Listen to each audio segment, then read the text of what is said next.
Hello बच्चों, तो आज इस वीडियो में हम पढ़ेंगे कि अगर कोई ब्लैक ऑब्जेक्ट सभी कलर को ऑब्जर्व कर लेता है, सभी तरह के लाइट को ऑब्जर्व कर लेता है, तो फिर हमें दिखाई क्यों देता है। क्योंकि देखने का बेसिक कॉन्सेप्ट ये है कि कोई भी ऑब्जेक्ट हमें इसलिए दिखाई देता है क्योंकि वहां से लाइट रिफ्लेक्ट होकर आती है तो हमें दिखाई देता है। ब्लैक ऑब्जेक्ट तो सभी कलर को बच्चा ऑब्जर्व कर लेता है, फिर ये दिखाई क्यों देता है, क्या ये ब्लैक कलर के लाइट को रिफ्लेक्ट करता है।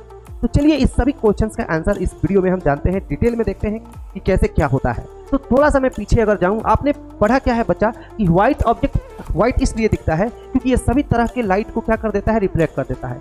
आप जानते हो कि कोई भी light, white light specially 7 colour का मिक्सचर होती है, तो सभी कलर की लाइट को रिफ्लेक्ट कर देता है, इसलिए हमें ऐसा व्हाइट दिखाई देता है। वही आपने पढ़ा होगा कि अगर कोई ऑब्जेक्ट रेड हमें दिखाई दे रहा है तो रेड कलर के लाइट को रिफ्लेक्ट करता है। अगर कोई ऑब्जेक्ट हमें ग्रीन दिखाई दे रहा है तो भले ही उस पर व्हाइट लाइट पड़ रहा है बट वो ग्रीन लाइट को रिफ्लेक्ट कर देता है, ग्रीन लाइट। तो बच्चा ऐसा कहना कि व्हाइट कलर की लाइट रिफ्लेक्ट होता है, रेड कलर की लाइट रिफ्लेक्ट होता है, ग्रीन कलर की लाइट रिफ्लेक्ट होती है, ऐसा कहना थोड़ा सा गलत है थ्योरेटिकली। क्यों? क्योंकि लाइट का अपना कुछ कलर नहीं होता है बच्चा, लाइट का अपना कुछ कलर नहीं होता है। ये माइंड का इंटरप्रिटेशन है कि हमें लाइट, हमें कलर समझ में आता है, वो हमारा उसमें माइंड का रोल है बच्चा।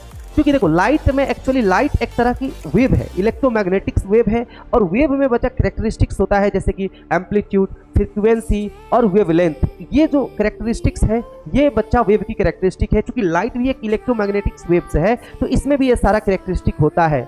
एक्चुअली अगर यहाँ से मैं बोलूँ कि ग्रीन लाइट रिफ्लेक्ट होकर आ रही है तो ये कहना थोड़ा सा गलत है।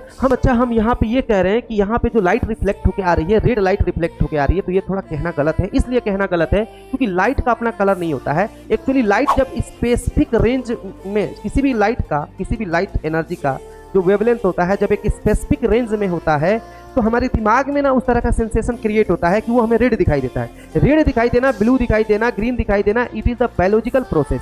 ये माइंड में कुछ बायोलॉजी का लफड़ा है, बात समझ में आ रही कि नहीं बच्चा। एक्चुअली लाइट में कलर नहीं होता है। हमारे दिमाग में जो बच्चा रेटिना पे जो रॉड एंड कॉन जो है वो उस तरह के कुछ पल्सेस, इलेक्ट्रिक इम्पल्सेस क्रिएट करते हैं ताकि हमें कलर का सेंसेशन पता चलता है। जैसे कि आपने साउंड में भी पढ़ा होगा।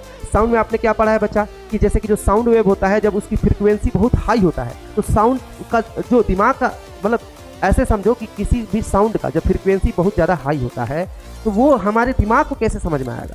सपोज किसी भी साउंड वेव का कैरेक्टरिस्टिक चेंज होता है तो हमारा दिमाग उसको कैसे इंटरप्रेट करेगा। जैसे कि अगर किसी पर्टिकुलर साउंड का जो फ्रीक्वेंसी है बहुत हाई हो गया, बहुत कम हो गया, तो दिमाग उसको कैसे इंटरेक्ट करेगा, दिमाग को वो क्या समझ में आएगा। तो ये दिमाग का इंटरप्रिटेशन है जिसको हम पिच कहते हैं। यानी किसी भी पर्टिकुलर फ्रीक्वेंसी को माइंड किस तरह से इंटरप्रेट करता है, माइंड किस तरीके से समझता है, दैट इज कॉल्ड पिच। हम बोलते हैं कि जब फ्रीक्वेंसी बहुत ज़्यादा है, बहुत हाई फ्रीक्वेंसी है तो पिच हाई है, यानी वो साउंड पतला होता जाएगा। फ्रीक्वेंसी कम है तो साउंड थोड़ा सा मोटा भद्दा सा होता जाएगा। उसी तरीके से बच्चा अगर एम्पलीट्यूड बढ़ेगा तो amplitude is the characteristics of the wave.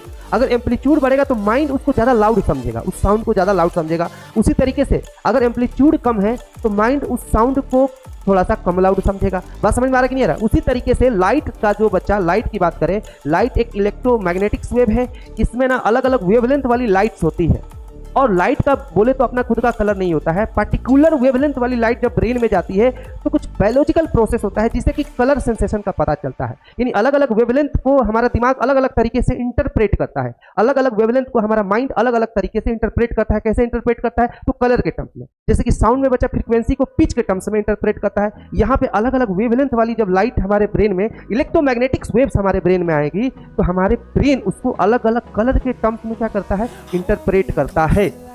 लेकिन ब्लैक ऑब्जेक्ट के केस में क्या होता है कि ब्लैक ऑब्जेक्ट चूंकि सभी कलर को, सभी तरह की वेवलेंथ वाली लाइट को ऑब्जर्व कर लिया है, रिफ्लेक्ट होने ही नहीं दे रहा है, तो यहाँ से ना हमारे ब्रेन में ना कुछ लाइट आ ही नहीं रहा है।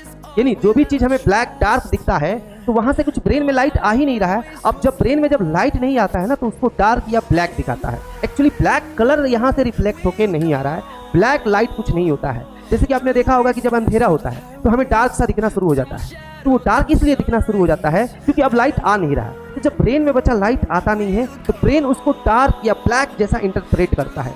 ना कि लाइट में कलर होता है। लाइट में कलर नहीं होता है, बल्कि हमारा ब्रेन अलग अलग वेवलेंथ वाली लाइट को अलग अलग तरीके से क्या करता है, इंटरप्रेट करता है। उसी तरीके से ब्लैक ऑब्जेक्ट हमें इसलिए दिखाई देता है, कोई चीज़ हमें ब्लैक इसलिए दिखाई देता है क्योंकि ये लाइट को आने नहीं देता है ब्रेन में। क्योंकि हमने पढ़ा है कि ब्लैक ऑब्जेक्ट सभी तरह की वेवलेंथ वाली लाइट को ऑब्जर्व कर लेता है, रिफ्लेक्ट होने नहीं देता है। तो समझो इस पार्टिकुलर रीजन से हमारे ब्रेन में लाइट आ ही नहीं रही है, इसलिए हमें ये डार्क दिख रहा है, ब्लैक दिख रहा है। बात समझ में आ रहा है कि नहीं आ रहा बच्चा? तो इसलिए हमें ये क्या कर रहा है, ब्लैक दिख रहा है। ऐसा नहीं कि यहाँ से ब्लैक कलर कुछ रिफ्लेक्ट होके आ रहा है। तो आई थिंक ये go to the video list. And अगर ये वीडियो आपको अच्छा लगा तो हमारे चैनल को सब्सक्राइब कर ले, वीडियो को ज़्यादा से ज़्यादा शेयर करें, लाइक करें, कमेंट करें। Thank you.